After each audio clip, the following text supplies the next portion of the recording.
Assalamualaikum warahmatullahi wabarakatuh. Perkenalkan, nama saya Dava Galang Ardianto. Akan mempresentasikan hasil jawaban untuk UTS distribusi sistem tenaga. Langsung saja yang pertama yaitu sistem penyaluran tenaga listrik. Prosesnya melalui beberapa tahapan yaitu pembangkit tenaga listrik, penghasil energi, disalurkan ke jaringan transmisi, langsung ke gardu induk. Setelah itu disalurkan ke jaringan distribusi primer dan langsung ke jaringan distribusi sekunder, dan tenaga listrik dialirkan ke konsumen. Pengertian distribusi sistem tenaga merupakan bagian dari sistem tenaga listrik dan berguna untuk menyalurkan tenaga listrik dari sumber daya listrik besar, bulk power source, sampai ke konsumen. Adapun fungsinya adalah pembagian atau penyaluran tenaga listrik ke beberapa tempat dan merupakan subsistem tenaga listrik yang langsung berhubungan dengan pelanggan. Karena jatuh daya pada pusat-pusat beban pelanggan dilayani langsung melalui jaringan distribusi. Tenaga listrik yang dihasilkan yaitu dari 11 kV sampai 24 kV dengan transformator penaik tegangan menjadi 70 kV, 154 kV, 220 kV, atau 500 kV, kemudian disalurkan melalui saluran transmisi.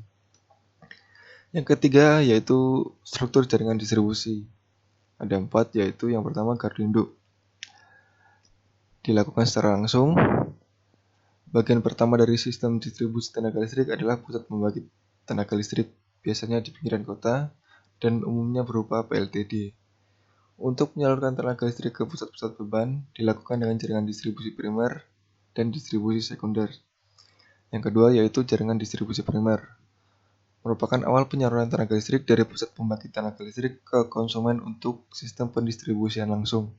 Jaringan distribusi primer memiliki tegangan sebesar 20 kV dan untuk wilayah kota tegangan di atas 20 kV tidak diperkenankan.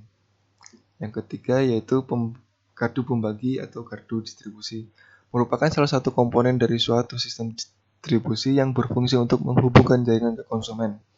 Terdiri dari instalasi perlengkapan hubung bagi tegangan menengah atau PHBTM, transformator distribusi, dan perlengkapan hubung bagi tegangan rendah atau PHBTR. Yang keempat yaitu jaringan distribusi sekunder. Termasuk dalam kategori tegangan rendah 380/220 volt, rating yang sama dengan tegangan peralatan yang dilayani. Sistem jaringan distribusi sekunder ini disalurkan kepada para pelanggan melalui kawat berisolasi. Yang keempat yaitu konfigurasi jaringan distribusi sistem tenaga. Yang pertama adalah jaringan distribusi radial. Bentuk jaringan ini merupakan bentuk yang paling sederhana, banyak digunakan dan ramah, dan murah.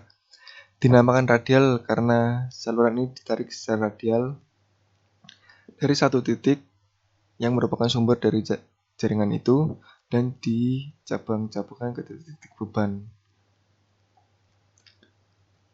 Yang kedua yaitu sistem jaringan distribusi loop. Merupakan bentuk tertutup, susunan rangkaian saluran membentuk ring seperti terlihat pada gambar, yang memungkinkan titik beban terlayani dari dua arah saluran, sehingga kontinuitas pelayanan lebih terjamin serta kualitas daya menjadi lebih baik karena drop tegangan dan rugi daya pada saluran menjadi lebih kecil. Yang ketiga adalah jaringan distribusi spindle, seperti gambar di bawah.